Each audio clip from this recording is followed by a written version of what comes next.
ज्या देशामध्ये अंधश्रद्धा निर्मूलन करताना त्या व्यक्तीची हत्या होते आणि समाजातले बहुतेक लोक विषयही काढत नाही, त्या देशात बाबा लोक, ढोंगी लोक, पाखंडी लोक बलात्कार करणार नाही तर मग काय करणार? जो व्यक्ती आपल्यासाठी बोलत होता, जो व्यक्ती आपल्यासाठी लढत होता, जो व्यक्ती आपल्याला समजावायचा प्रयत्न करत होता की बाबांनो, दादांनो, तुम्ही या लोकांच्या नादी लागू नका, हे लोक तुम्हाला फसवतात, हे लोक तुमच्या श्रद्धेचा फायदा घेत आहेत, त्या व्यक्तीची हत्या झाली आणि लोकांनी ती गोष्ट सेलिब्रेटही केली. काही लोकांनी, नक्कीच सर्वांनी नाही, बट लोकांना लक्षात नाही आलं आणि आज अशी अवस्था झाली की आल्या दिवसाला आपल्याला कळत आहेत की बाबा लोक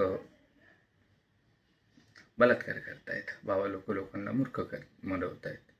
आणि मग आता आपण बोलतोय की बाबा हे का होतंय, कशाने होतंय, कशाला होतंय. यासाठी आपणच जबाबदार आहोत. मला नाही असं दुसरं कोणी यासाठी जबाबदार आहे. जय